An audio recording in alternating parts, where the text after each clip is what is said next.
নীলাঞ্জনা ষড়যন্ত্র সন্দেহ হওয়া মাত্রই এবার নীলাঞ্জনাকে সপাটে চড় মারল রাই। হ্যাঁ বন্ধুরা, ভিডিওতে লাইক দিয়ে দেখতে থাকুন। যে মুহূর্তে কিনা নীলাঞ্জনা চিৎকার করে রাইকে বলতে থাকে যে রাই দিদিভাই, এবার যদি তুই আমার পাশে না দাঁড়াস, তুই যদি আমার প্রতি হওয়া সকল অন্যায়ের বিচার না করিস, তুই যদি নিজের স্বার্থসিদ্ধি দেখার জন্য নিজের স্বামীকে বাঁচানোর চেষ্টা করিস, তাহলে আমি বলবো আমাদের সমাজের সকল মেয়েদের সঙ্গে তুই কিন্তু অন্যায় করবি। তুই কথাটা মাথায় রাখিস। ঠিক সেই মুহূর্তেই অনির্বাণ রাইকে বলতে থাকে যে রাই, তুমি আমার কথা বোঝার চেষ্টা করো। তোমার কি মনে হয় আমি কি এতটাই নির্লজ্জ, এতটাই আমার বদ বুদ্ধি সব কিছু আমি হারিয়ে ফেলেছি, বিবেক হারিয়ে ফেলেছি, যার ফলে কিনা আমি নীলাঞ্জনার মতন একজন মানুষের ঘনিষ্ঠ হওয়ার চেষ্টা করবো, তার থেকে বড় কথা ওর শিরোধানি করার চেষ্টা করবো? বলো তো কেন? আমি তো নিজের জীবনে তোমাকে নিয়ে যথেষ্ট পরিমাণে সুখী আছি। আমার তো নিশ্চয়ই ওর সঙ্গে এরকম করে নোংরা সম্পর্কে জড়ানোর কোনো প্রয়োজন নেই। ঠিক সেই মুহূর্তে নীলু বলতে থাকে যে তোমাদের আর কি যায় আসে বলো তো? অনির্বাণটা শুধু শুধু মিথ্যাচার করে তুমি আমার কাছে সকল দোষ চাপিয়ে দিয়ে তুমি সাথে সাথে চেষ্টা করছো, এছাড়া কোনো কিছুই না। কারণ আমি তো খুব ভালো করেই জানি যে তুমি দিনের পর দিন আমাকে এই নোংরা নোংরা টেক্সট করে তুমি আমাকে কী পরিমাণে উস্কানোর চেষ্টা করছো, কী পরিমাণে তুমি আমাকে উত্ত্যক্ত করার চেষ্টা করছো। দিন রাত আমি শুধু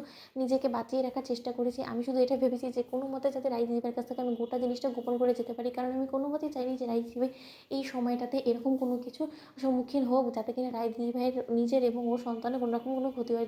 শুধুমাত্র আমি সেই জিনিসটা চেষ্টা চালিয়ে গিয়েছি বিধায় আমি আজকে নিজের প্রতি এতটা অন্যায় অবিচার হতে দিয়েছি, এতটা সহ্য করেছি। কিন্তু আমি আর পারছি না। রাই দিদিভাই তুই আমার কথা বিশ্বাস কর, তোর বর আমার উপরে জোর খাটানোর চেষ্টা করেছে, আমাকে জোর জবরদস্তি আমার শিরোধানি করার চেষ্টা করেছে। সে রীতিমতো আমার গায়ে হাত দিয়ে আমাকে নোংরা নোংরা কথা অবধি বলেছে, এবং তুই বিশ্বাসও করবি না, সে এমন এমন কিছু আমাকে বলেছে যেগুলো কিনা তুই নিজের কানে শুনলেও তোর মনে হবে যে তোর মরে যাওয়াটা বেটার। অন্যদিকে রাই যখন এত কিছু নীলাঞ্জনার মুখ থেকে শোনার পর বরদাস্ত করতে না পারে, ঠিক সেই মুহূর্তে এক পর্যায়ে অধৈর্য হয়ে রাই সপাটে নীলাঞ্জনাকে চড় মারে এবং বলতে থাকে যে এই চড়টা তোকে আমি এর কারণে মারলাম কারণ তুই গোটা নারী জাতি এর নামে কলঙ্ক।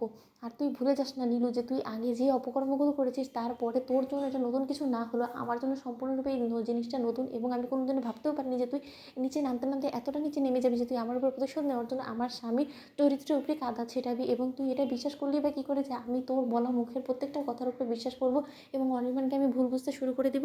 আমার ভালোবাসা অতটা ঠুনকো না এবং আমার অনির্বাণের প্রতি বিশ্বাসটাও অটুট, এবং আমি জানি যে অনির্বাণ কতটা পবিত্র। ও আমাকে ছাড়া ওর জীবনে অন্য কোনো মেয়েকে কোনোদিনও জায়গা দেবে না, সেটা আমার খুব ভালো করে জানা আছে। তাই তুই যদি আমার বিশ্বাসের পরীক্ষা নিতে যাস না, তাহলে আমি বলবো যে আমি তোকে অবিশ্বাস করবো।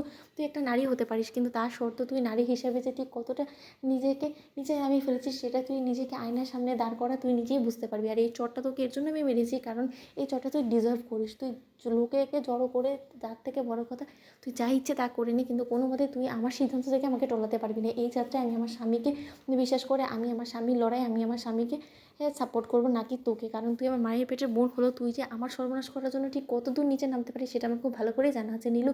তাই এই যাত্রা তুই আমাকে পাবি না। তোমাদের লাইক এবং শেয়ার সাবস্ক্রাইব করতে ভুলো না।